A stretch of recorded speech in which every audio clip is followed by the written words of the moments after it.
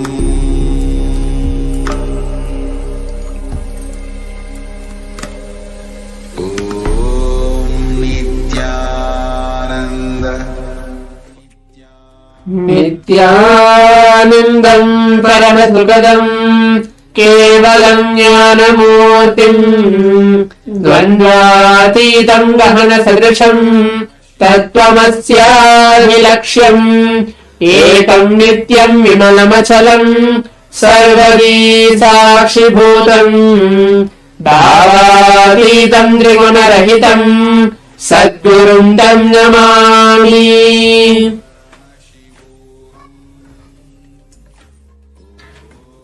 Nithyananda, we welcome all the Paramashivoham Level 3 participants back again for the next session which we are going to have today. I hope each of the participants actually enjoyed the yoga session which we had. We went through the Pratama Vinyasa Krama and the Dvitiya Vinyasa Krama, the complete 308 asana sequence. And today we are entering into the day 20 of the Paramashivoham as well. So now let's all move on to the power manifestation, manifesting the Shaktis of Paramashiva. So before that, requesting each of the participants, if you are being seated with us from the Zoom rooms, please keep your cameras turned on and please be seated. And if you are participating with us from the YouTube live, you can sit and give your complete participation throughout this entire 21 minutes of the power manifestation. At the start, we always start with the power manifestation, manifesting the power of third eye. And throughout the day, we have various different levels and various different powers as well that we are going to be guided with. And we are going to manifest as well. But before that, I'll have a question. Maybe you can take a moment to type out your answer telling that what all powers have each of the participants here have been manifesting across. Maybe this is the third week. It's going to be ending as well. So how many of the participants were able to manifest how many powers? Maybe 3 powers or 4, or even it can be 8, or it can be even 1.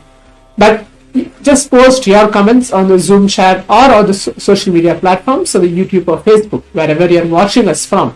How many powers that you have been manifesting throughout this entire Paramashivoham? And let's see how many powers we are going to manifest within the next 24 hours, because we have one more day to go for the Paramashivoham. And let's all be in that very space of oneness to allow Swamiji again to flow through us, so that the power manifestation happens and we manifest multiple powers. So now let's all start with the power of third eye. In the meantime, requesting each of the participants to please put your comment, how many powers or how many each one of you are manifesting, how many powers till today. And in today's power manifestation, we are going to see again reading words blindfolded. Let's keep seeing reading words and then move on to sentences, and then finally reading pages, trying to see how we are able to see, just how now when we are keeping our eyes open, how we are able to see everything just like that, maybe colors or pictures, somebody moving their hand, or even some hand gestures or anything. The same way, the third eye should be as simple and as easy as that. That's what Swamiji's vision is for third eye as well. So I hope all the participants are able to get along. Please get your eye bands, pen and paper, as we are entering into the first round of the power manifestation. Please bring your eye bands as well. So in the meantime, let's listen to the Shastra Pramana. Always we begin with the Shastra Pramana, telling that Paramashiva, Swamiji himself tells that every single power manifestation, all the initiations, blessings, dikshas, everything has redirected back to the Vedas and Agamas, which are the source scriptures of Hinduism. Where Paramashiva tells every blessings and initiation, power manifestation is given directly by Paramashiva. Swamiji is not somebody who just created it out of the blue or something like that, but Swamiji, who is incarnation of Paramashiva himself, because the science has been lost, he is reviving everything back, and everything has been documented very well in the Vedas and Agamas. So let's listen to the Shastra Pramana, the scripture reference, where Maharaj will be reciting the verse and the translation for this very particular power, the power of third eye. Yes. So now let's listen to the Shastra Pramana, which is from the Vijnana Bhairava Tantra, Sutra 34. First, I'll chant the Shastra Pramana for all of you, and then I'll chant the translation for this beautiful verse. Kapalantarmanonyasya tishthanmilitalochanaha pramena manaso dadyat lakshayet lakshyamuttamam. The beautiful translation for this verse goes as by fixing the mind on the inner space within the crown center, sitting stably without any movement, having the eyes closed in succession. By that stability of the body and mind, one attains the space of the lakshyam, the goal, and has the sight beyond the eyes. He can see any place or object, and he is in one with the source Paramashiva. This is the beautiful Shastra Pramana that Paramashiva gives in the Vijnana Bhairava Tantra to Devi, explaining the power and the technique to manifest the power of third eye reading. So the technique that Paramashiva shares with all of us is very simple. He asks us to bring our awareness to the crown center. The crown center is the seat of the Guru, and when we visualize the seat of the Guru, who is none other than our beloved Swamiji, he is our Guru, and when we visualize Swamiji, that immense space of oneness happens, and we have the sight beyond the eyes, and we are able to see everything in front of us. That is the most simple technique. And even during the manifestation, just visualizing Swamiji more and more will make you manifest the power more and more. So with this, let's now enter the power manifestation of the blindfold reading. Yes, so as the Shastra Pramana, the verse was recited from the Vijnana Bhairava Tantra, and the translation where Paramashiva tells for the very particular verse revealed in the Vijnana Bhairava Tantra about the power of third eye. Now let's all keep our eyes closed. Please blindfold yourself. As I said earlier, we are entering into the first round where we're going to see words blindfolded again. Please keep your eyes closed now. Requesting each of the participants to please blindfold yourself.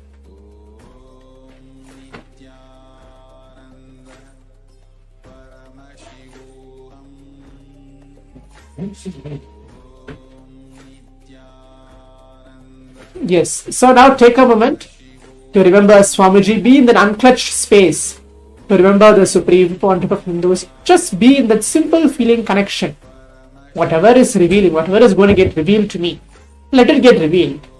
Whatever is the manifestation which Swamiji is going to show me through my third eye, let that happen. Be in an unclutched space for a few moments.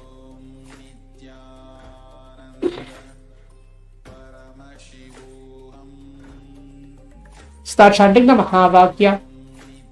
Om Nithyananda Paramashivoham.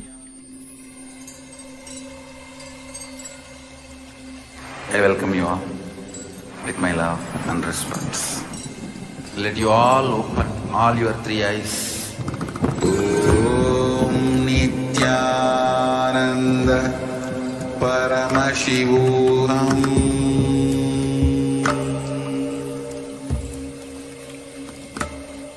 Om Nithyananda Paramashivoham.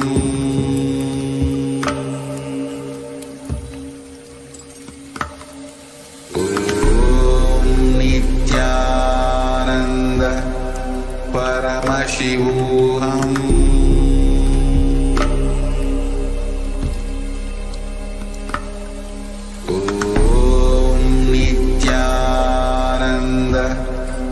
Paramashivoham.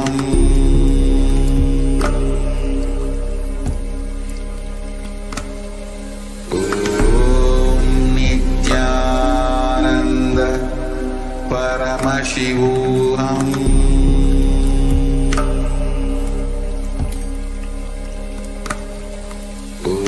Om Nithyananda Paramashivoham.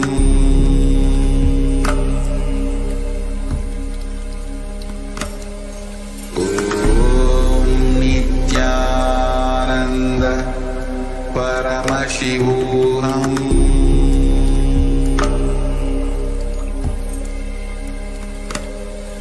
Om Nithyananda Paramashivoham.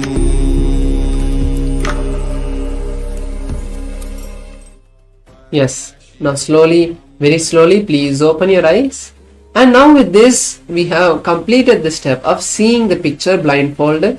Now start sharing what Swamiji shared, gave the revelations in your third eye.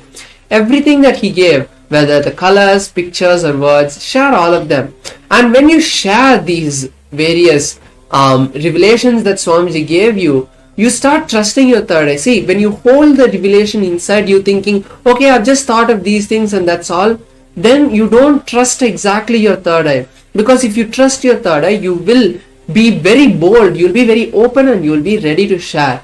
So Swamiji says that when you start sharing the revelations, when you tell outside what you have seen, that is when actually you are putting your trust on the third eye, saying the third eye, this is what you have told me and I'm going to tell this to everyone. So building that trust and will persistence to be having that trust on the third eye, having that belief on the third eye and on what Swamiji has revealed is the first step of the manifestation. So I request all the participants share now what you have seen in this round of the manifestation. Everything you have seen, perfectly fine, you can share even if you have seen just black. And now if you are seeing in the Zoom or in the social media platforms, share what you have seen in the chat.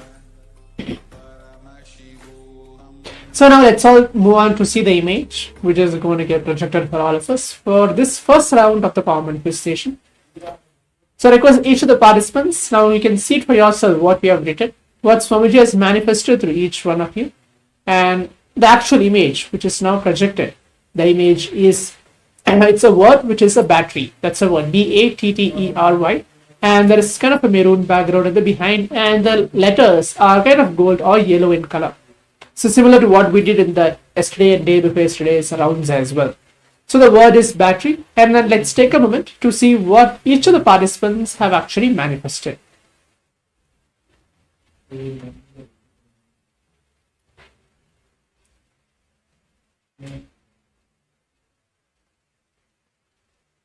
Yes, so now let's all move on to the second round of the power manifestation. We are entering into the second round as well. Requesting each of the participants to please put on your blindfold again. You can keep your pen and paper aside and keep your eyes closed. Again, take a moment to remember Swamiji onto your third eye. Keep your eyes closed. Keep yourself completely comfortable. If you are able to sit in Padmasana, that's the best posture to manifest powers. Keep your eyes closed now. We are going to again play with words and sing words blindfolded. Let's chant the Mahavakya along as we remember Swamiji that he is manifesting through each one of us. Om Nithyananda Paramashivoham. I welcome you all with my love and respect. Let you all open all your three eyes. Om Nithyananda Paramashivoham.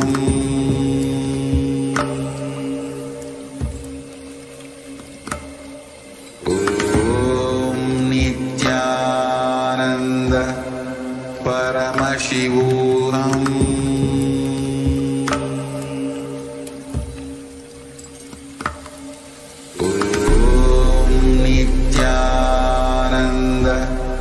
Paramashivoham.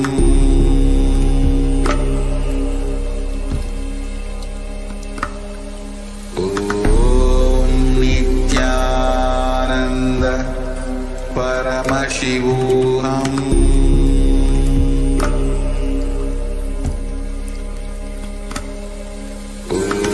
Om Nithyananda Paramashivoham.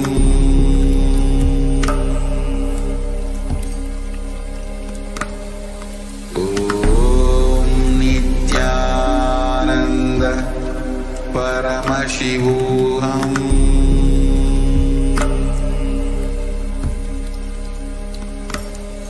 Om Nithyananda Paramashivoham.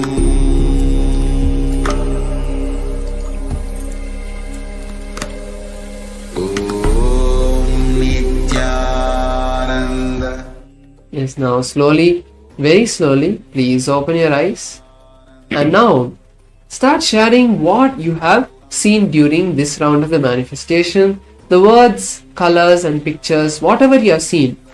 And one powerful cognition you should hold during the manifestation is that the third eye is not just for blindfold reading. So when you do the power of third eye reading, the goal of the third eye, the goal of the manifestation is not just to see the picture in front of you. The goal is to be in the space of restful awareness, be in the space of unclutching. The more and more you try and put the focus on being in the space of unclutching, you will manifest the power more. The more and more you try to see the word, the more and more visualizations and imaginations will come and block you. So try to be an open box, just a wire, a channel for Swamiji's energy to flow, and don't try to see the word itself. Don't try to see what is there in front. Allow yourself to be a channel and the revelation will happen to you. So with this, let's now, once again, I request all the participants, share what you have seen in this round of the manifestation in the Zoom or social media chat.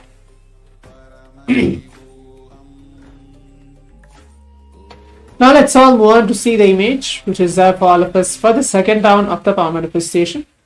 As each of us can see, it's the word Ganesha. Can we see it as the Hindu deity Ganesha? You just even saw Ganesha's form as Swamiji, anything. But the word which is projected for all of us is Ganesha. Similar pattern to how it was in the first round of the power manifestation. Let's take a moment to see what each of the participants have written and see the word, the actual word, which is now projected.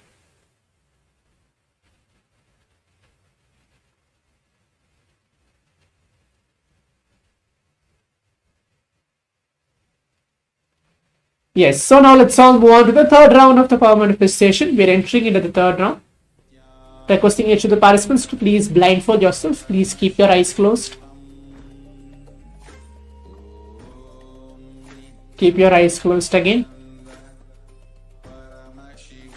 Take a moment to remember Swamiji on your third eye. You can visualize him to any Bhavasamaya Darshan, as we received the live darshan yesterday as well. But Swamiji came and he blessed all of us, raised our consciousness to the space of Paramadvaita. You can even remember that very form of Swamiji.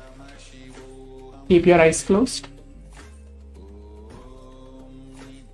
Start chanting the Mahavakya.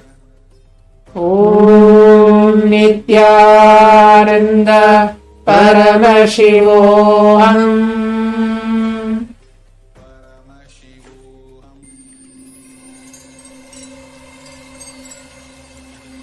I welcome you all with my love and respect.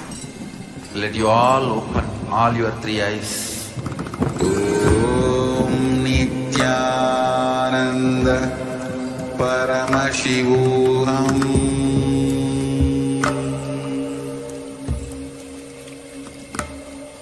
Om Nithyananda Paramashivoham.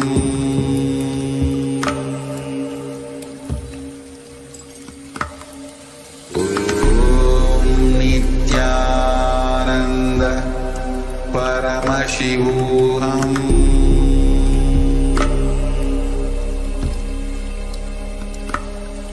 Om Nithyananda Paramashivoham.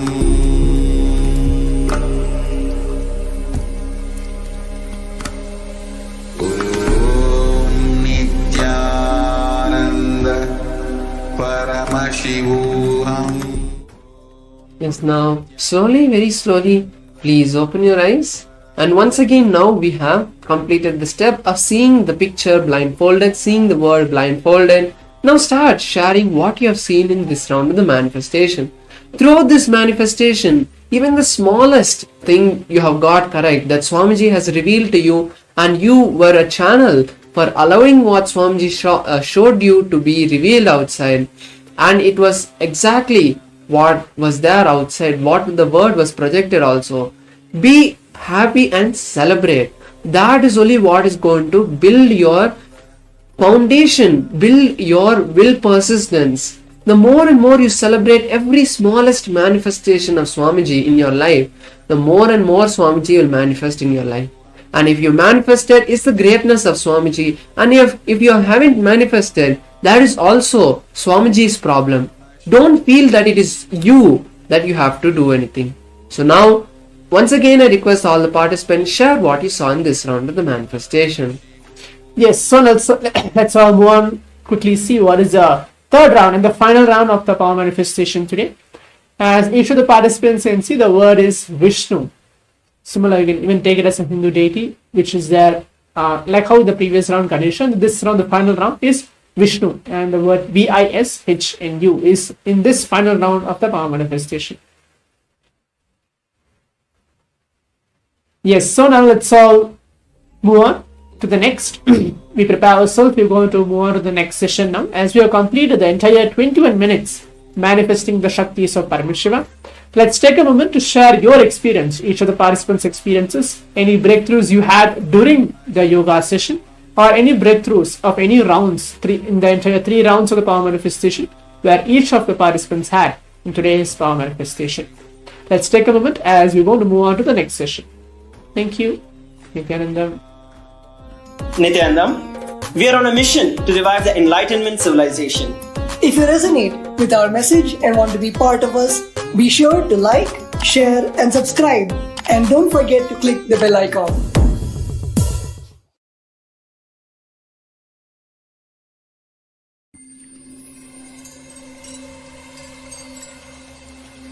I welcome you all with my love and respect. Let you all open all your 3 eyes.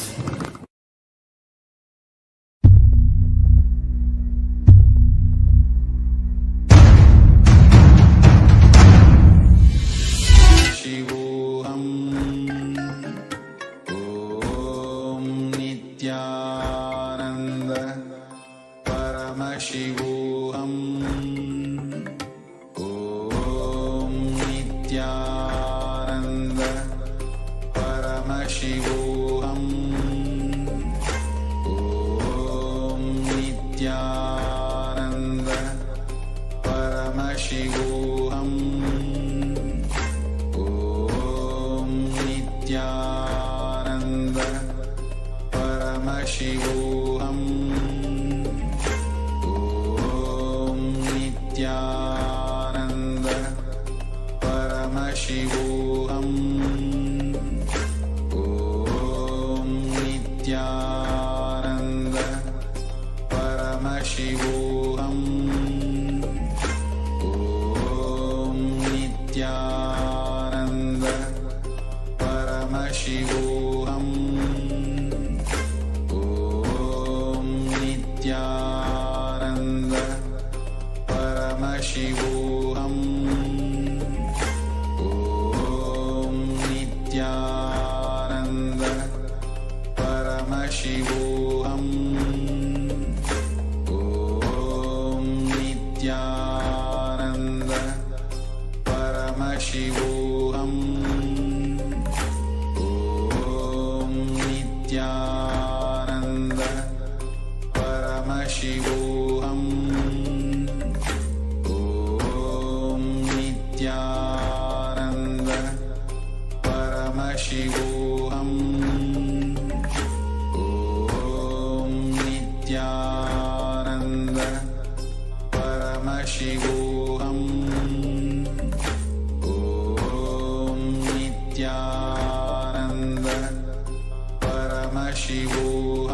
Paramashivoham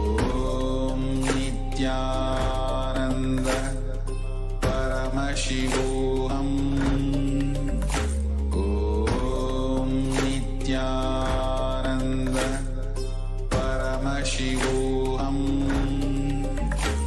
Om Nithyananda Paramashivoham Om Nithyananda Paramashivoham Om Nithyananda Paramashivoham Om Nithyananda Paramashivoham